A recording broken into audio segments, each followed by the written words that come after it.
তোমার জন্য কেউ থামবে না, সূর্যও না, চন্দ্রও না, আলো বাতাস রোদ বৃষ্টি কেউ না, একটা মানুষও না, একটা মানুষও না। এ দুনিয়া বড় স্বার্থপর, বড় স্বার্থপর। এজন্য বাপ আপনাদেরকেও বলি, যুবক তোমাদেরকেও বলি, তুমি নষ্ট হয়ে গেলে শেষ পর্যন্ত মনে রাখো তোমার জন্য কেউ থামবে না। আপনাদেরকে বলি বাবা, স্ত্রী সন্তানের জন্য যদি আপনি হারাম উপার্জন করে জীবনটা শেষ করছেন, কোনোদিন পাবেনও নাই। সুদের টাকা, কিস্তির টাকা, হারামের টাকা, ওজনে কম দেওয়া, ধোকাবাজি, প্রতারণা করা উপার্জন করা দরকার ছিল না। আমনের কলজার মধ্যে শয়তানে বসায় দিছে যে বউ বাচ্চার লাগে এগুলা করতেছো, করো না রে বাপ, খোদার কসম এরা মনে রাখবে না,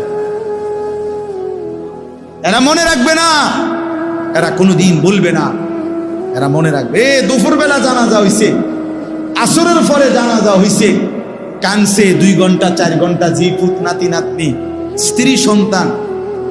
ওই দিনকেই এশার নামাজের পরে দেখা যাবে এরা সবাই পাশের বাড়ির থেকে ভাত তরকারি রাঁধে আনছে, এরা খানা খাইতেছে, এরা গোশত খায়, মাছ খায়, ডাল খায়, সবই খাইতেছে। এরা না কাঁদছে অনেক, ওই কাঁদছে আর কি। এজন্য আমি নিজেকে বরবাদ করে, আমার কবর, আমার আখিরাতকে নষ্ট করে আমি আমার স্ত্রী সন্তানকে হারাম খাওয়াইতে হবে, খোদার কসম এটা কোনো মুমিন করতে পারে, কোনো মুমিন করতে পারে। আমার ছেলে কোনোদিন 1 ওয়াক্ত ফজরের নামাজ পড়বে না, আর এমন জানোয়ারের জন্য আমি কামাই করুম, কমপক্ষে আমি আনিস এমন বেকুব না। তার লগে আমার আগে বুঝাপড়া করা দরকার।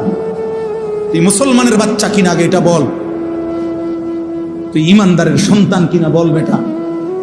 যদি তুই মুসলমানের বাচ্চা হস, আমি তোর জন্য মাথার ঘাম পায়ে ফেলে কামাই করমু, আমার এই কষ্টের উপার্জনের কিনা ফ্যান, খাট, পালং, সোফা, ফার্নিচার, বাজার সদাই, আর তুই বেঈমান সারা রাত মোবাইলে নারী দেখবি, ছবি দেখবি, কোনোদিন ফজরের নামাজ পড়বি না। এমন জানোয়ারের জন্যই আমি কামাই করলাম না, এমন হাইওয়ানের জন্য কামাই করতে বলছে কে? যার কপালে সেজদা নাই অত মানুষ না। কেউ আমরা থাকবো না, রাজপ্রাসাদের ওই অট্টালিকায়ও মরে যাবে, জীর্ণ কুঠিরে কুড়ে ঘরে যে মরে যাবে, জীবনে যে কোনো দিন দুঃখ দেখে নাই সেও মরে যাবে, জীবনে যে কোনো দিন সুখ দেখে নাই সেও মরে যাবে।